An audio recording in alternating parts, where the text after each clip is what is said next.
Ask and it is given. So I am source energy in non-physical, and I decide that a part of my consciousness will be in this particular physical body. So I extend that part of consciousness forward. And so that consciousness comes forth, splat, I am born into my little infant body, and immediately I'm surrounded by contrast. And by knowing what I don't want, I know what I do want, know what I don't want, know what I do want. There's this constant deciphering at all levels of my human being that are sending forth these rockets of desires. And when one of those preferences radiates forth from me, the source energy part of me from which I have come and from which I still mostly am, rides that rocket of desire and becomes the non-physical embodiment, if you will, of it. And when I then, in my human form, find a way to be a vibrational match to that desire that has been given birth to by me as a result of the contrast that I am living, then I allow it into my physical experience. Ask and it is given. They said that one was too long, but you get the idea. In other words, we want you to understand that while you are here in this magnificent physical body, that a larger part of you remains non-physically focused. And that larger part of you, that non-physical part of you, is always riding the rocket of your preferences. You, however, don't always do that. As you explore the contrast and you know what you don't want, I don't have enough money, therefore you know what you do want, I would like more money. The non-physical part of you rides the rocket of desire for more money, while you often, well-meaning being that you are, do not. Often you continue to beat the drum of what is. You continue to beat the drum of the contrast that helps you to know that you want more money or an improved bodily condition or an improved relationship or whatever it is. But as you beat the drum, I don't have enough money. I've never had enough money. I don't know how I'm ever going to get enough money. Hardly any of my friends have enough money. In fact, none of my friends have enough money. Nobody that I know has enough money. That rich bugger over there has enough money. Not fair that he's got enough money. He probably deals drugs. And as you beat the drum of not enough money, the thing that many of you do not realize is you hold active in your vibration the vibration of not enough money, which feels to you like discouragement or disappointment. And as you beat the drum of not enough money, the non-physical part of you is over there beating the drum of plenty of money. And when that happens, when one part of you, the larger non-physical part of you, is beating the drum of the new improved life experience that you have carved out for yourself, while you continue to beat the drum of not enough of something, you cause, by virtue of what you are giving your attention to, a split in your energy, you could say. A vibrational contradiction, you might say. You hold yourself in vibrational discord of the newly expanded version of you. Can you sort of see how it works? You come forth, you bang around, you give birth to a rocket. Most of you goes toward that rocket, but you in your human form sometimes don't.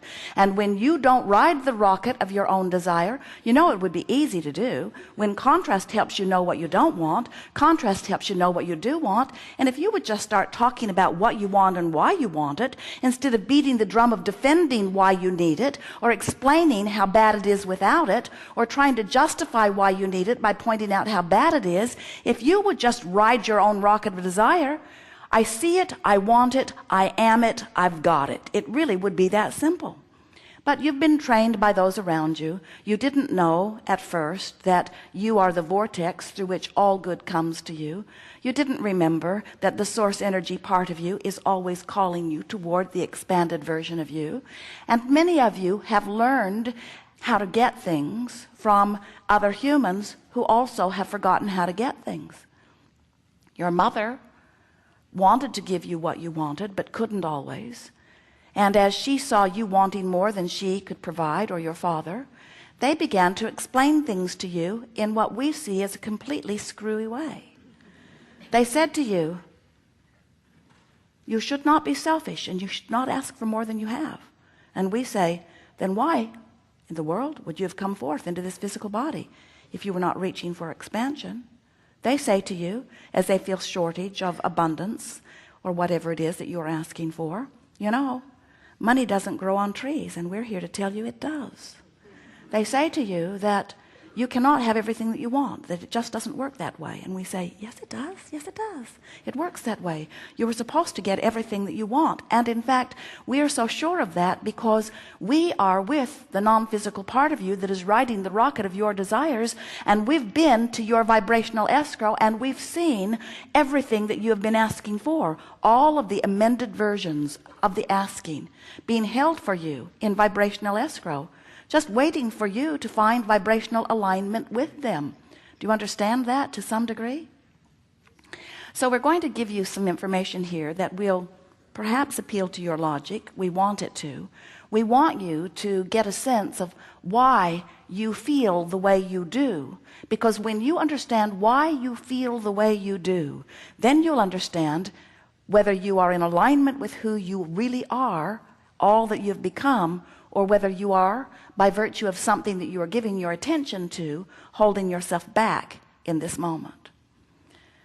So you are non-physical before you were physical. Do you believe that? Do you get that? And do you believe that you will be non-physical again? Do you understand that even though you were non-physical and you will be non-physical again, that that larger non-physical part of you still exists right here and now in the non-physical place? That the larger part of you will always remain non-physical? Some don't get that. They want to be dead or alive, physical or non-physical. And we say, it's not that way. You are always non-physical source energy. And sometimes that source energy is focused in the physical body, but you are always source energy. It's like the electricity that runs through the walls of your house, and you plug your toaster in to toast your bread. The electricity doesn't come and be the toaster. The electricity be's the current, the source, and you be the toaster, so to speak. So when you understand that you are always non-physical energy, that non-physical part of you always exists. Now consider this. So the non-physical you exist. And do you realize it's not really a fair question in the scheme of time, but if you wanted to evaluate in a manner of time the non-physical part of you and the physical part of you, which part do you think has been around longer? Non-physical. Way longer. Non-physical. Physical. In other words, the non-physical part of you is enormous in terms of its attraction power.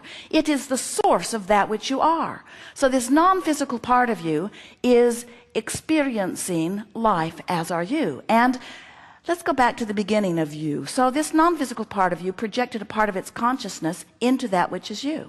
And now here in your physical form, you're exploring the variety that surrounds you, and you are all day, every day giving birth to new desires. And when you do, that rocket of desire shoots out of you, and the source within you literally rides that rocket and holds itself in vibrational alignment with it. In other words, when you know you don't have enough money and you ask for more money, the non-physical part of you becomes that more prosperous being. When you are sick and you want to be well, that non-physical part of you becomes that even more well-being. Do you get that? Now, here's the part we really want you to hear. So, law of attraction, you've been hearing about it, yes?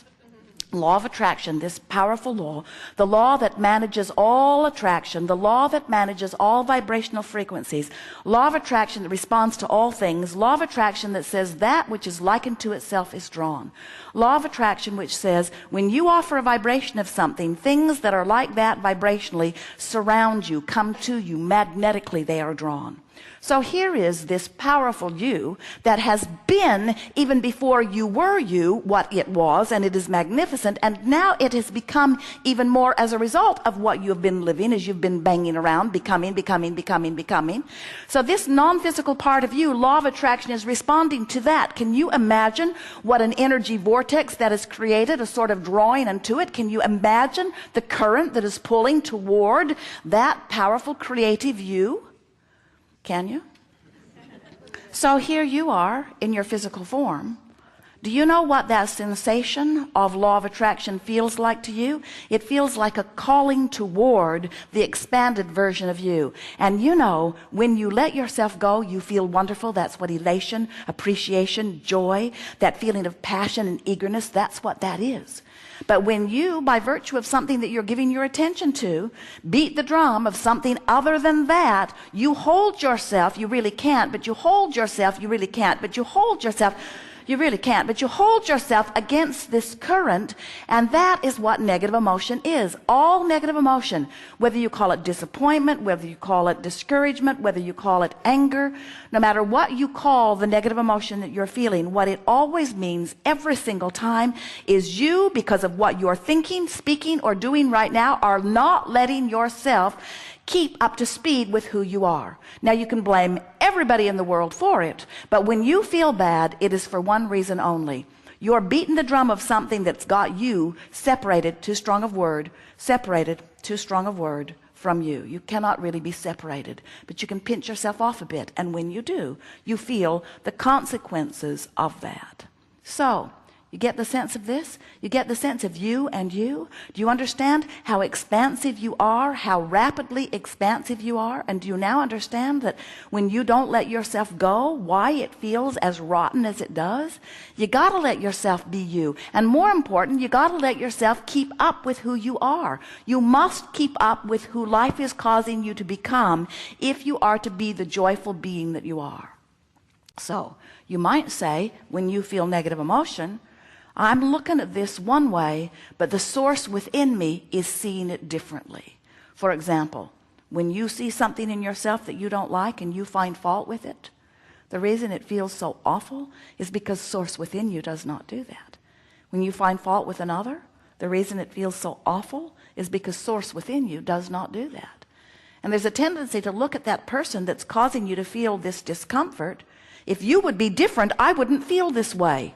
I didn't feel this way before you misbehaved, but now you've misbehaved, I feel bad, and I blame you. And we say, good luck with that one.